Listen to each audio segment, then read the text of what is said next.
Alright, so I'm doing this on the fly. I'm hoping this works. This is one of 57, so this will be the very beginning. I'm going to be doing a host of videos that include tea and yoga. So this tea is a tea that's called sambucus, which is elderberry, and I'm sure you heard a lot about it. It's amazing for immune system right now with viruses. It's got vitamins A, B, C, all types of things that help our immune system fight colds, flu, and viruses. So if nothing else, you're getting hydrated. So it's better than taking a vitamin. So I do yoga for myself. I am a 56-year-old woman, and I am trying to get healthy. I've had 2 years off of doing anything for myself, kind of within the pandemic as everyone else.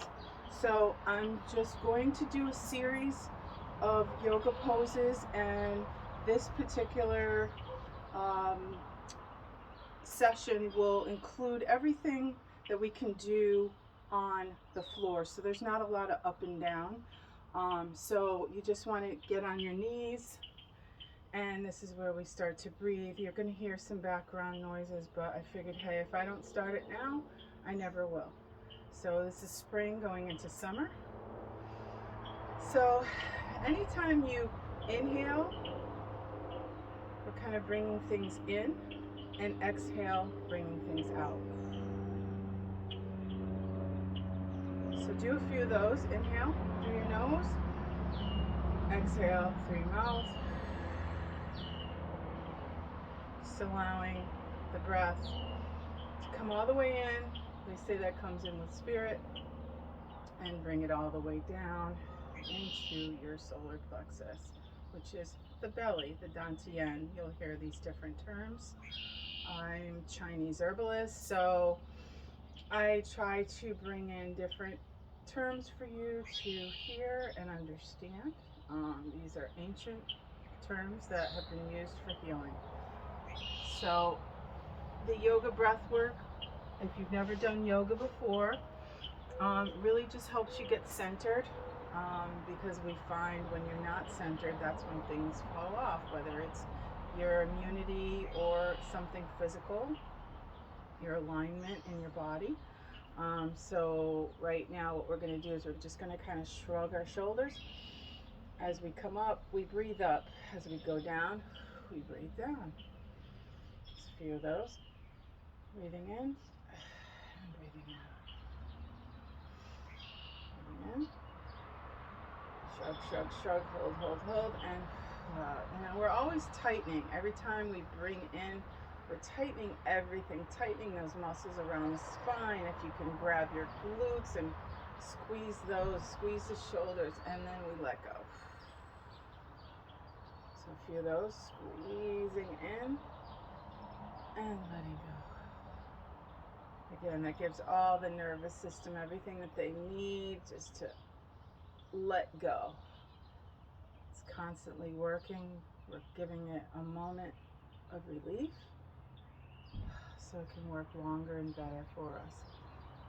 Okay, so if you can't sit on your knees like this, you can always sit yourself, put a towel underneath your knees, or just sit like with your legs in front of you, or you can do cross-legged, whatever you feel comfortable with. This is the very beginning, so we're just feeling what's happening inside our bodies right now. So again, I close my eyes a lot because again, I'm going internally, and you can do the same.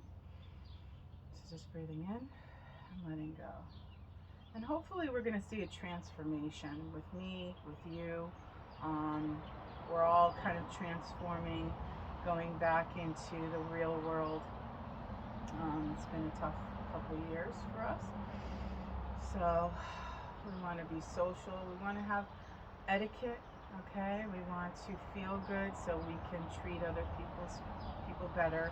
So this is my donation um, to YouTube to have people kind of take care of themselves so that we can take care of each other. Okay, so we're going to get into what they call a downward dog pose. First we do all four. So your hands are flat, your knees are as flat as you can. You're trying to flatten the tops of your feet. I have shoes on today just because I haven't cleaned up my porch, as you probably can see, but it's gonna look beautiful, you know, once spring comes and all the flowers. So you're gonna come down, I'm gonna stretch. And this is what they call child's pose. So if you ever hear that term, or if you know the term, it's just when a child kind of allows themselves to relax. This is a great pose. My grandchildren tend to love to do yoga with me, and that's a great pose. So then the down dog is, you're going to put the toes underneath you, and you're going to bring your bottom right up to the sky.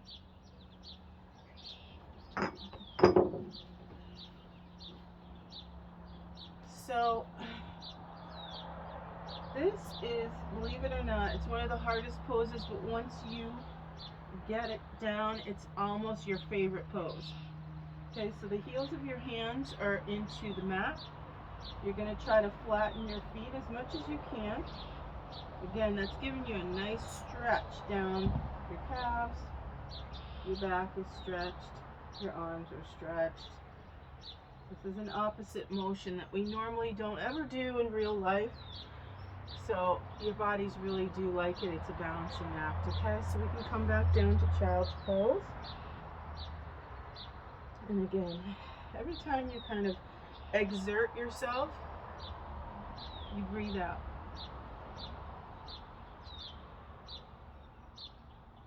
So up to down dog, then we're going to go back down. We're going to go back into child's pose. And breathe out.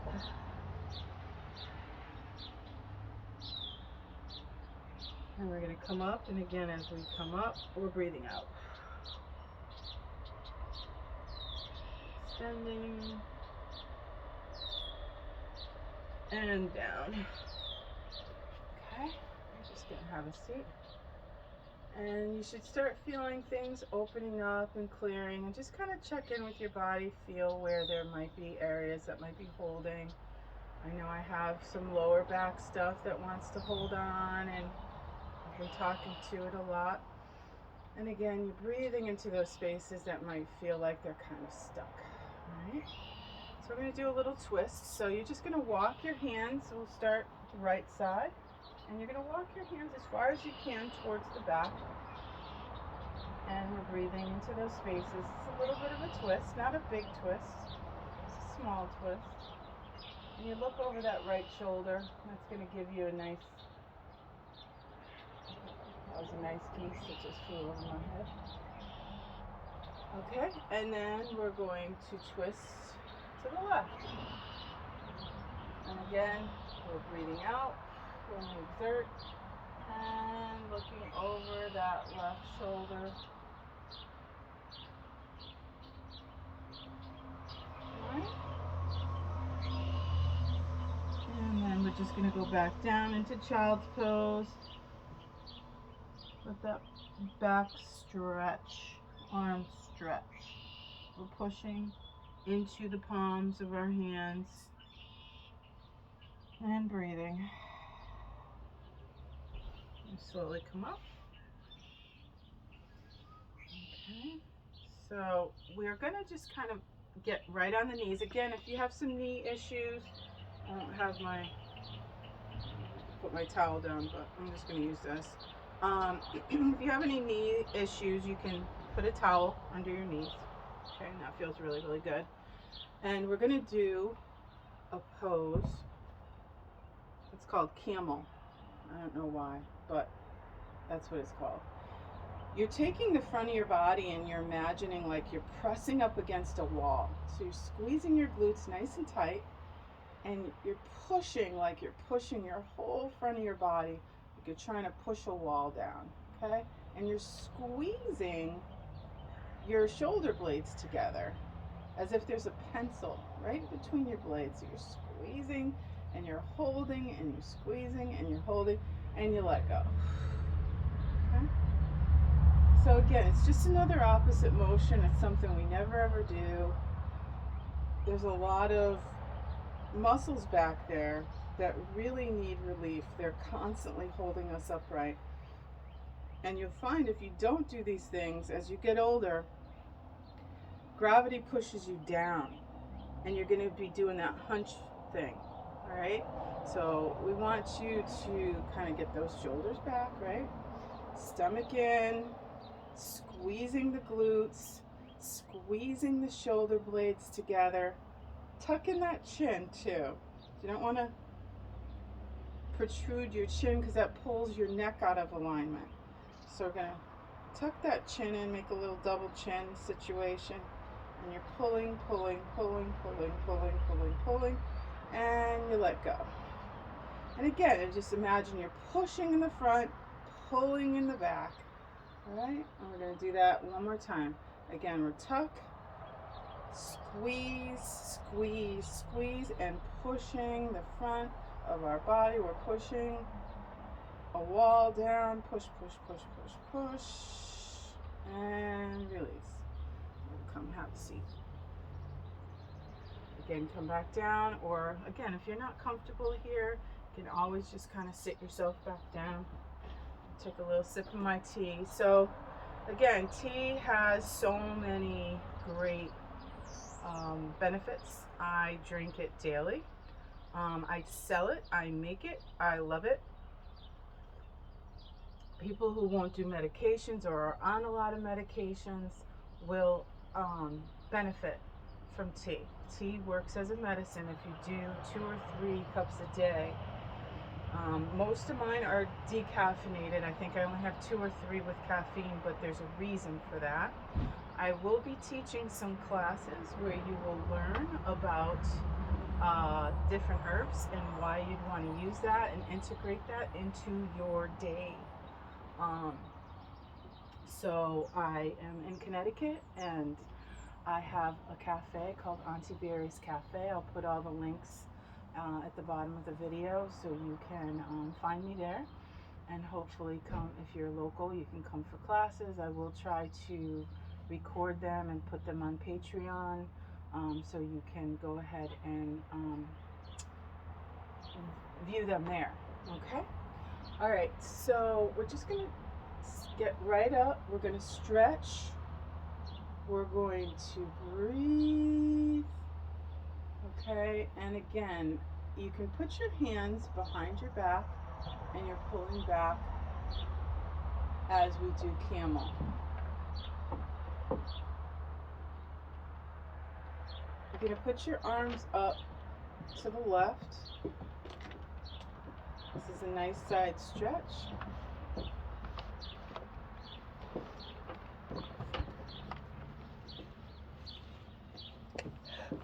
And bring everything down. And to the right. We're going to do a side stretch. And everything down. And we're going to come up. Breathe in. And everything down. So with yoga, you're usually going up and down quite a bit because we're getting your circulation going. But in the very beginning, I like to get people to just stay in one space to be able to learn how to just move different parts of their body without getting super exerted or pulling or twisting anything. So this gives you more concentration as we're doing little ranges of motion. Now let's do the wrists and the arms. So we're going to twist them, all right, and just kind of put them flat. So this is going to give you a nice stretch. A lot of people are still on computers all day. This opens up the wrist. Another great stretch. These are all little things you could do throughout the day. You can do one or all of these. I'm thinking about doing 20 and 40 minutes. So after 20 minutes, which is about now, you can go on with your day. So you did something for yourself. I'm gonna, do the 40 minutes if you want to come back and do 20 more minutes later, or you can do all of it at once, at the beginning of your day or at the end of your day. It tends to really help the body just relax. There's just a lot going on right now, and I find the yoga is going to keep you centered and get you through at least half of your day. Okay, so let's go back up to the down dog. All right, so let's try that again. So again, the hands are flat, and you're going to come right on up on your toes, and then you're going to try to flatten your feet. Get your feet as flat as you can. Again, we're getting that back, the back of the legs, from the glutes all the way down to the ankles, are really getting a nice stretch. And that can pull at your back. That can turn into back problems, just because everything behind you is so tight. We don't really understand how tight we are until you start to do these stretches, and then you really feel it. All right, so let's do a little bit of hip. All right, so one leg is behind you, another leg is going to go in front of you. All right, so this is kind of a half pigeon. We're not all the way in it. All right, I just want you to see what it looks like. They call this pigeon, and there's a kind of a love-hate thing for me, but once I figured it out, it's kind of one of the best stretches you can do, because it does open up the hip flexor, the knee, the ankle. All right, so we're nice and tall, we're flat on our hands. We've got one, you can do the right or the left leg right now. You have that knee bent, all right, see it bent. Properly, you'd have it like at a 45-degree angle. You can put something underneath your hip, and the back leg goes straight, all right? So this would be a full pigeon, all right? So you're going all the way down. If you can't get down, that's fine. You just want to feel it in that hip that is on the bent leg, right? You really want to feel a stretch there, okay? So again, you're here, you're breathing in, and when you come down, as you're exerting this, you're feeling that pull, you're blowing out. And again, you could stay right here. Anybody who's more flexible or wants to get deeper into the hip, you can just come down onto your forearms. All right, get as close as you can to the ground, and just let gravity do its thing. It's going to open up your hip for you, okay? All right, so, and then we're going to go to down dog. Again, it's kind of a great transitional pose as well. So you're kind of doing that stretch again. You are stretching the low back, the back of the legs, the whole thing. So again, if you have, I'll have blocks next time. I just, I said to myself, if I don't do this now, I just won't do it. So this is day one, and they'll get better, and I'll show you different moves, different poses from here. So again, we're on the opposite side. Again, you'll find one side may be tighter than another, and you may not get as deep into the pose as you did on the other side. But again, this is the proper way. You have a 45-degree angle. If you can't go there, you can go into like a, what is this, 15 degrees, something. It's a little bit smaller angle. So again, you're just getting that back leg straight. This is bent, all right? And then you're breathing in, and you come on down. So again, you're letting gravity do its thing. You're gonna feel it in the hip flexor. Some people put a block under here, so it's not so intense. So you can kind of hang out a little bit longer, which is great. The longer you can stay in a pose, the better. All right, so again, we're going to breathe in and we're going to exhale out. And again, you can come down on your forearms and let gravity do its thing as it's pulling and opening the hip flexor. Okay? And again, if you feel brave, you feel more comfortable in that 45-degree angle, you can do that. Again, that back leg is stretched. Now see, this side for me is a little bit tighter, so probably won't be able to come all the way down, but it's okay. All right, so just breathe, come on down. Yeah, that one's nice and tight for me. Okay. All right, so wherever you're at, you know, as long as you're on the mat and you're doing something for yourself every day, it's ideal because it's going to show up. It's going to show up in a lot of ways. You know, not just here like, oh, I did my exercises, but later in the day when, you know, you've got a lot of other things to do. You're doing laundry or, you know, helping with the kids. You're not going to be in pain and you're not going to be stressed out, and it's going to keep your mood a little bit better. So you'll be in a better mood. And again, keep sipping on your tea. Hydration. As long as you don't put any sugar or honey in this actually works as water in your organs. Your organs will take it in and you'll get hydrated, and it's a beautiful thing. Okay. So I don't know exactly where we are with time because I didn't super time this. I think we're like half hour in. And it feels like a half hour. So I'm gonna leave it here. I'm gonna make a video every day, and I'll have a sequence on YouTube, and you can see some changes with me because I'm right here with you doing the same thing. Today's the first day. They say a journey of 1,000 miles takes one single step, so here's our first step. So thank you for joining me, and I will see you in the next video. Thank you for showing up. Namaste.